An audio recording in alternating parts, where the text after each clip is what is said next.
Explain ecosystem with their types and components. ठीक है, तो मैंने इसके पिछले सेक्शन में एक वीडियो अपलोड किया था, ठीक है, इकोसिस्टम चैप्टर में, कि इकोसिस्टम है क्या, वो आप डेफिनेशन लिख दोगे, बहुत बढ़िया। फिर इकोसिस्टम के कंपोनेंट भी आप लिख दोगे, जो कि बायोटिक और एबायोटिक कंपोनेंट है, और इकोसिस्टम जो कि इन दोनों का कम्युनिटी होता है, बायोटिक और एबायोटिक का। ये तो आप कर लोगे, बहुत बढ़िया। उसके बाद हम इसका टाइप्स की बात करेंगे, ठीक है। तो इंट्रोडक्शन ऑफ इकोसिस्टम आप लिख दोगे, कंपोनेंट ऑफ इकोसिस्टम या स्ट्रक्चर ऑफ इकोसिस्टम भी बोलते हैं, ठीक है। जो बायोटिक एबायोटिक होता है, बायोटिक में प्रोड्यूसर कंज्यूमर होते हैं, तो प्रोड्यूसर में हरे भरे पेड़ आगे, कंज्यूमर में 4 प्रकार के हो जाते हैं, प्राइमरी, सेकेंडरी, टर्शियरी, डिकम्पोजर, जिसको हर्बीवोर्स, कार्निवोर्स, ओमनीवोर्स और बैक्टीरिया फंगाई बोलते हैं। और अबायोटिक में आपका sunlight, air, water, soil, temperature आ जाते हैं, जो कि नॉन लिविंग होते हैं। ये आप एक्सप्लेन कर दोगे, ये इसको मैंने एक्सप्लेन भी किया था पिछले नोट्स में, आप देख लो।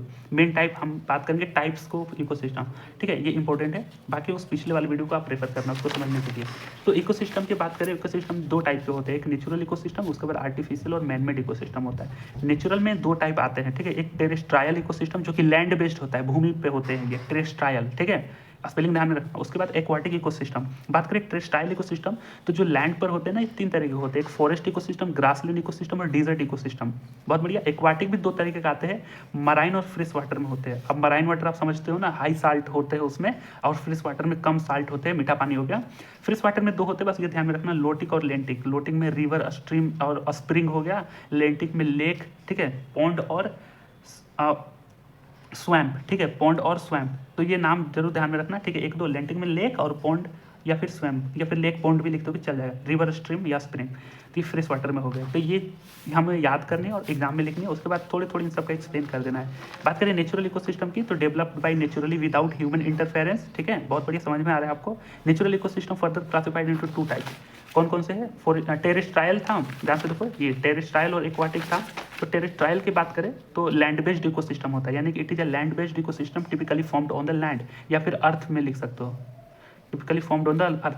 बात करें फॉरेस्ट इकोसिस्टम की, आप यहाँ भी लिख सकते हो कि it is classified into 3 types, ठीक है। यहाँ पे forest ecosystem dominated by tree, grassland ecosystem dominated by grasses and herbs, ठीक है, बेसिकली ग्रास से ही होता है। और डिजर्ट इकोसिस्टम होता है find in dry areas where very low rainfall होता है, यानी डिजर्ट मतलब समझते हो ना, रेगिस्तान टाइप के, हाँ, जहाँ पे बहुत कम ही पानी होते हैं, लेकिन वो ड्राई एरिया होता है। तो ये 3 तरीके के होते हैं टेरेस्ट्रायल इकोसिस्टम में, ठीक है, बहुत बढ़िया। दूसरा है आपका एक्वाटिक इकोसिस्टम, जो टेरेस्ट्रायल इकोसिस्टम का ही पार्ट है, ठीक है, इसका दूसरा। तो it is a water based ecosystem classified into 2 types, ठीक है, जो कि नेचुरल में 2 है ना, टेरेस्ट्रायल और एक्वाटिक। एक्वाटिक भी आपका 2 टाइप में होते हैं। तो वाटर बेस्ड इकोसिस्टम है, 2 टाइप में है। फ्रेश वाटर से क्या समझे आप? लो साल्ट कंटेंट होता है, जिसमें पॉन्ड हो गया, लेक हो गया, रिवर हो गया, स्ट्रीम हो गया, समझ रहे हो। फ्रेश वाटर में ये बेसिकली इन दोनों का कॉम्बिनेशन आप लिख दोगे। फ्रेश वाटर में रिवर, स्ट्रीम, पॉन्ड, लेक, ये हो गया। जिसमें लोटिक, लेंटिक है, तो सिंपली इसका क्लासिफिकेशन लिखते हैं, एक्सप्लेनेशन की नेसेसरी नहीं है। बाकी बात करें मराइन में, तो marine ecosystem highly salt content होता है उसमें, ठीक है, साल्ट कंटेंट ज़्यादा होगा, जिसमें सी, ओशियन, कोरल रिफ्स आपके आ जाते हैं। कोरल रिफ्स, जिसमें देखना, कोरल रिफ्स मतलब नदियों के ऊपर भी पेड़ पौधे होते हैं, ठीक है, बहुत सारी नदियों में हरे भरी चीज़ें उग जाते हैं, उसको कोरल रिफ्स एरिया बोलते हैं।